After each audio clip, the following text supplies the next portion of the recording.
നമസ്കാരം. കിറ്റക് സാബുവിൻ്റെ 2020 BJP സഖ്യത്തിലേക്ക് വന്നത് ചെറുതല്ലാത്ത ഒച്ചപ്പാടുകൾക്കാണ് social മീഡിയയിൽ കാരണമായിരിക്കുന്നത്. ഞങ്ങൾ പണ്ടേ പറഞ്ഞിരുന്നില്ലേ സാബു BJPയുടെ ബി ടീമാണ്, ഞങ്ങളെ അവിശ്വസിച്ചവർ എവിടെയെന്ന് ചോദിച്ച് CPM-ഉം കോൺഗ്രസും രംഗത്ത് വന്നിട്ടുണ്ട്. 2020 എന്ന പ്രസ്ഥാനം നിലവിലുള്ള വ്യവസ്ഥാപിത രാഷ്ട്രീയ പ്രസ്ഥാനങ്ങൾക്ക് എതിരായതുകൊണ്ട് പ്രൊഫഷണലായ ഒരു പുതിയ സംവിധാനത്തിൻ്റെ ഭാഗമാവാൻ കൈകോർത്ത ചിലർക്കെങ്കിലും നിരാശയും സംഭവിച്ചിട്ടുണ്ട്. അതേസമയം BJPക്കൊപ്പം ചേരുന്ന കിറ്റക് സാബു 2020-യും കേരളത്തിൻ്റെ വളർച്ചയ്ക്കും വികസനത്തിനും കാരണമാകും എന്ന് വിശ്വസിക്കുന്നവരുമുണ്ട്. 2020യോട് ചേർന്ന് നിന്ന നിലവിലുള്ള രാഷ്ട്രീയ പ്രസ്ഥാനങ്ങളിൽ നിന്നും അകലം പാലിച്ച കുറച്ചു പേരെങ്കിലും നിരാശരാണ്. അവർ 2020 വിട്ട് ഏതെങ്കിലും വ്യവസ്ഥാപിത രാഷ്ട്രീയ പാർട്ടിയിലേക്ക് ചേക്കേറാൻ ഒരുക്കം കൂട്ടുന്നു. CPM-ഉം കോൺഗ്രസും പരസ്പരം മത്സരിച്ച് ചാക്കുമായി കാത്തു നിൽക്കുകയാണ്. കുന്നത്തനാട് MLA PV ശ്രീനിജൻ പ്രത്യേക കൗണ്ടർ തന്നെ തുറന്ന് 2020 പ്രവർത്തകരെയും നേതാക്കളെയും സ്വീകരിക്കാൻ കാത്തിരിക്കുന്നു. പഴയ കുന്നത്തനാട് MLAയും KPCC വൈസ് പ്രസിഡന്റുമായ VP സജീന്ദ്രനും കട തുറന്നിട്ടുണ്ട് 2020-ക്കാരെ പ്രതീക്ഷിച്ച്. ആദ്യത്തെ ദിവസത്തെ റിപ്പോർട്ട് അനുസരിച്ച് 2020 ക്യാമ്പിൽ നിന്നും അത്യാവശ്യം ചിലരെങ്കിലും പുറത്തോട്ട് പോകുന്നുണ്ട്. VP സജീന്ദ്രൻ വിരിച്ചിരിക്കുന്ന കോൺഗ്രസിൻ്റെ വലയിലേക്കാണ്. PV ശ്രീനിജന്റെ വലയിൽ ഇതുവരെ ആരും ചെന്ന് വീണിട്ടില്ല. ഇത്രയും പ്രധാനപ്പെട്ട ഒരു തീരുമാനം കിറ്റക് സാബു എടുത്തത് ചില പ്രതിഷേധങ്ങളും തിരിച്ചടികളും ഉണ്ടാവും എന്ന് പ്രതീക്ഷിച്ചുകൊണ്ട് തന്നെയാവാം. എന്നാൽ ആത്യന്തികമായി കേരളത്തിനും കിറ്റക്സിനും 2020-ക്കും ഇത് ഗുണം ചെയ്യും എന്ന് വിശ്വസിക്കുകയാണ് സാബുവും സാബുവിനെ പിന്തുണയ്ക്കുന്നവരും. സാബുവിനെതിരെ അതിശക്തമായ സൈബർ ആക്രമണം ചിലർ ഇറങ്ങിയിട്ടുണ്ട്. ജട്ടി സാബു ഇനി മുതൽ കുറുവടി സാബു എന്ന പേരിൽ കിറ്റക് സാബുവിനെ RSSകാരൻ്റെ യൂണിഫോം ധരിപ്പിച്ചുകൊണ്ട് ചിലർ പോസ്റ്റ് ഇടുന്നു. അതിലൊരു പോസ്റ്റ് പറയുന്നു, സംഘി സാബു പഞ്ചായത്ത് മെമ്പർമാരോട് രാജിവെക്കാൻ പറയാൻ ധൈര്യം കാണിക്കുമോ? പഞ്ചായത്തുകൾ വീണ്ടും ഇലക്ഷൻ നടത്തട്ടെ, അതിനുള്ള ആർജവം കാണിക്കണം, അല്ലെങ്കിൽ ഇവനെ വിശ്വസിച്ച് പഞ്ചായത്ത് മെമ്പർമാർ രാജിവെക്കണം, വോട്ട് വാങ്ങി പോക്കറ്റിലിട്ടിട്ട് ചതിക്കുന്നത് ശരിയാണോ? ഇത്തരത്തിൽ സാബുവിനെതിരെ ശക്തമായ ആക്രമണം ഒരു വശത്ത് പൊന്തി വരുമ്പോൾ 2020-യിൽ നിന്നും കുറച്ചു പേരെങ്കിലും പൊഴിഞ്ഞ് കോൺഗ്രസിലേക്ക് പോകുന്ന സാഹചര്യമുള്ളപ്പോൾ തന്നെ ഈ തീരുമാനം ഉചിതമായി എന്ന് വിശ്വസിക്കുന്നവരുടെ എണ്ണം പെരുകുന്നു. ഈ നീക്കത്തിലൂടെ BJP ലക്ഷ്യം വയ്ക്കുന്നത് ക്രൈസ്തവരുടെയും പ്രൊഫഷണലുകളുടെയും BJPക്ക് അനുകൂലമായ ഒരു ധ്രുവീകരണമാണ്. അതിനെ ഫാദർ വർഗീസ് വള്ളിക്കാട്ട് എങ്ങനെ എഴുതുന്നു? കേരളത്തിന് വികസനം യാഥാർത്ഥ്യമാക്കാൻ 2020-യുടെ മുഖ്യധാര രാഷ്ട്രീയ പ്രവേശനം. 2020-യുടെ സാബു ജേക്കബ് ചാണകത്തിൽ വീണിരിക്കുന്നു എന്നാണ് കേരളത്തിൻ്റെ പരമ്പരാഗത രാഷ്ട്രീയക്കാർ പറയുന്നത്. 2020 ചാണകത്തിൽ വീണോ? ചാണകം തിന്നോ? അവരെ ആരെങ്കിലും ചാണകം തീറ്റിച്ചോ? അതോ കേരളത്തെ അവർ ചാണകം തീറ്റിക്കുമോ എന്നൊക്കെയുള്ള സോഷ്യൽ മീഡിയ രാഷ്ട്രീയ വിചാരത്തിനപ്പുറം ഈ രാഷ്ട്രീയ നീക്കത്തെ കേരളീയ സമൂഹം എങ്ങനെ കാണുന്നു എന്ന് കാണാനിരിക്കുന്നതേയുള്ളൂ. കിഴക്കമ്പലം എന്ന ഗ്രാമപഞ്ചായത്തിൻ്റെ പരിധിയിൽ തുടങ്ങിവെച്ച ഒരു രാഷ്ട്രീയ പരീക്ഷണത്തെ ഇന്ത്യ ഭരിക്കുന്ന രാഷ്ട്രീയ പാർട്ടി അംഗീകരിച്ചു എന്ന് മാത്രമല്ല, അതിനോട് കൈകോർത്ത് സംസ്ഥാനത്തിന് മുഖ്യധാര രാഷ്ട്രീയത്തിലേക്ക് കൊണ്ടുവരികയും സംയുക്തമായി ജനങ്ങളുടെ അംഗീകാരം തേടാൻ ഒരുങ്ങുകയും ചെയ്യുന്നു എന്നത് ചെറിയ കാര്യമല്ല. കേരളത്തിൻ്റെ 2 രാഷ്ട്രീയ മുന്നണികളുടെ കഠിനമായ എതിർപ്പും ശത്രുതയും നേരിട്ട് ഒരു ജനകീയ പരീക്ഷണത്തിന് രാഷ്ട്രീയ അംഗീകാരം നൽകാൻ BJP തയ്യാറാണ്. ചെറിയ ഒരു രാഷ്ട്രീയ നീക്കമല്ല, കേരള രാഷ്ട്രീയത്തിൽ തുടർചലനങ്ങൾ ഉണ്ടാക്കാൻ ഈ തീരുമാനം ഇടയാക്കുമെന്നതിൽ സംശയിക്കേണ്ടതില്ല.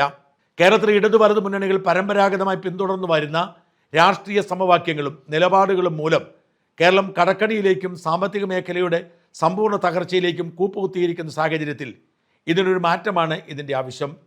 ഇക്കാര്യം കേരളത്തിലെ ബഹുഭൂരിപക്ഷം വരുന്ന സാധാരണ ജനങ്ങളാരും പറഞ്ഞ് മനസ്സിലാക്കേണ്ടതില്ല. ഇവിടെ ഒരു കാര്യം കാണാതെ പോകരുത്.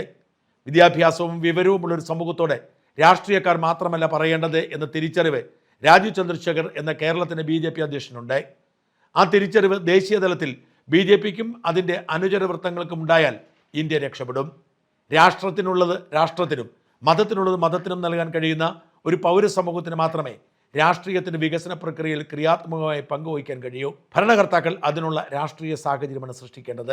സാബു ജേക്കബിൽ നിന്നും അദ്ദേഹം നാളിതുവരെ ഉയർത്തിപ്പിടിച്ച വികസന രാഷ്ട്രീയത്തിൻ്റെ ജനകീയ മാതൃകയിൽ നിന്നും കേരളം പ്രതീക്ഷിക്കുന്നത് മതനിരപേക്ഷ വികസനം എന്ന ആദർശം കേരളത്തിൽ യാഥാർത്ഥ്യമാക്കുക എന്നതാണ്. ഫാദർ വർഗീസ് വള്ളിക്കാട്ട്.